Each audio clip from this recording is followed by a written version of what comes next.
YS Jaganmohan Reddy గారు ముఖ్యమంత్రిగా ఉన్నప్పుడు తాను తీసుకున్న నిర్ణయాలు, కొన్ని చేసిన పనులు, ఒకవేళ ఆయన ఇంత చిన్న పని చేశారనుకోండి, దాన్ని ఇంత పెద్ద బూతుగా అప్పుడు విమర్శలు దారుణంగా గుప్పించారు. ఇప్పుడు ఇంత చిన్న పని కాదు, ఇంత పెద్ద పని చేసినా కూడా అప్పుడు చిన్న పని ఇంత పెద్ద బూత్ అయింది. ఇప్పుడు ఇంత పెద్ద పని కూడా చిన్న బూత్ స్క్రోలింగ్గా కూడా కొన్ని పత్రికల్లో, టీవీ ఛానళ్ళలో రావు. ఎలాంటి వాళ్ళ చేతిలో టీవీలు ఉన్నాయి, ఎలాంటి వాళ్ళ చేతుల్లో పత్రికలు ఉన్నాయి. వీళ్ళు అసలు ఎంత దారుణంగా జనాలను మిస్లీడ్ చేస్తూ ఉంటారో చూడండి. ఉదాహరణకు జగన్మోహన్ రెడ్డి గారు సీఎం కావాలి, ఎవరు సీఎం కావాలన్నా కొన్ని రహస్య జీవోలు అనేటివి ఎందుకో పెడతారు. పెట్టొద్దు. ఆ రహస్య జీవోలు అనే కాన్సెప్టే ఉండదు. ఎందుకు?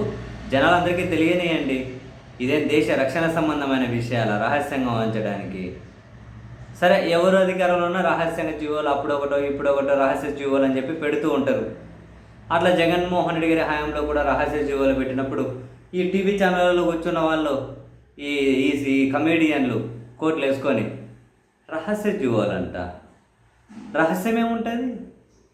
పాలనలో రహస్యమేముంటుంది? కరెక్ట్. పాలనలో రహస్యం ఎందుకు? ప్రజాస్వామ్యం, ప్రజలు ఎన్నుకున్న ప్రభుత్వాలు, ప్రజలకు తెలియకుండా జీవోలు ఏంటి? కరెక్ట్. ప్రజలు ఎన్నిక తెలియకుండా జీవోలు ఏంటి? అండ్ అప్పుడు తెలుగుదేశం పార్టీ నాయకులు రాజారెడ్డి రాజ్యాంగం అని, అప్రజాస్వామికం అని, ఇంత దారుణమా అని, చీకటి పాలన అని, చీకటి జీవోలు అని అసలు మామూలు హంగామా చేయలే. సరే, మంచిదే. ప్రజాస్వామ్యం మీద వాళ్ళకు ఉన్నటువంటి ప్రేమను మనం కూడా కాసింత ప్రేమిద్దాం. మరి ఇప్పుడేమైంది? 11 నెలలు అయింది అధికారంలోకి వచ్చి. 147 రహస్య జీవోలు అంట. ఇది ఒక రికార్డు. ఇంతకుముందు రహస్య జీవోలు అప్పుడో ఇప్పుడు వచ్చాయేమో, కానీ ఇది కూడా ఒక రికార్డే. అప్పులు చేయడంలోనే రికార్డు కాదు, కేసులు పెట్టడంలోనే రికార్డు కాదు, ఇప్పుడు ఈ రహస్య జీవోలలో కూడా రికార్డే సృష్టిస్తున్నారు. ఎక్స్పోజ్డ్ అని చెప్పి వైఎస్ఆర్ కాంగ్రెస్ పార్టీ ట్విట్టర్లో అన్నీ పెట్టుకుంటూ వచ్చారు. ఏ డేట్ రోజు ఎప్పుడెప్పుడు ఏ రహస్య జీవో అని. మొత్తం 147 రహస్య జీవోలు 11 నెలల్లో. అత్యధికంగా రెవెన్యూ శాఖలో 65 రహస్య జీవోలట, హోంశాఖలో 26 రహస్య జీవోలట, మున్సిపల్ అడ్మినిస్ట్రేషన్కి సంబంధించి 16 రహస్య జీవోలు, పంచాయతీరాజ్ శాఖలో 8 రహస్య జీవోలు, రవాణా ఫైనాన్స్ శాఖలో 5, భవనాల శాఖలో 4, పర్యావరణం అటవీ ఐటీ శాఖల్లో 4, వ్యవసాయ శాఖలో 2, మొత్తం 147 రహస్య జీవోలు ఉన్నాయట. ఇట్లా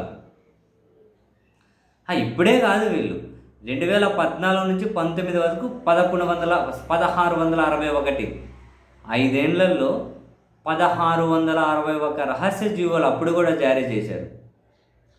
1661 రహస్య జీవోలు 5 ఏళ్లలో జారీ చేసి, జగన్ సర్కార్లో వాళ్ళు కొన్ని రహస్య జీవోలు ఇస్తే దాని మీద ఎంత భూమి బద్దలయ్యే విధంగా మాట్లాడారు. ఇప్పుడు వీళ్ళు ఏం చేశారు? మళ్ళీ అదే కంటిన్యూ. నేను అదే అంటూ ఉన్నా, జనాలకు తెలియాలి, జనాలు తెలుసుకోగలగాలి. జనాలు ఏమీ పట్టించుకుంటున్నట్లు కనిపించదు, ఎక్కడా పెద్ద చైతన్యం కూడా కనిపించదు. బేసిక్గా కొన్ని రాజకీయాలు పక్కన పెట్టండి, ప్రజా వ్యతిరేక విధానాలు తీసుకున్నప్పుడైనా కనుక రాజకీయాలకు అతీతంగా నిరసన కనిపించాలి కదా. ప్రజా వ్యతిరేక విధానాలప్పుడైనా రాజకీయాలను పక్కన పెట్టి నిరసన కనిపించాలి కదా. ఇన్ని రహస్య జీవోలు ఎందుకు తెస్తారు? ఎవరిని మోసం చేసేకి? ఎవరైనా కానీ, చంద్రబాబు కానీ, జగన్ కానీ, నువ్వు కానీ, నేను కానీ, జీవోలలో గవర్నమెంట్ ఉత్తర్వుల్లో రహస్యాలు ఏముంటాయి? ఇక్కడ చెప్పాను కదా, అక్కడొకటి అత్యంత ఏదో మరీ రహస్యము, అది రాష్ట్రానికి ఏమన్నా నష్టం అని చెప్పేటట్లయితే పెట్టొచ్చాము.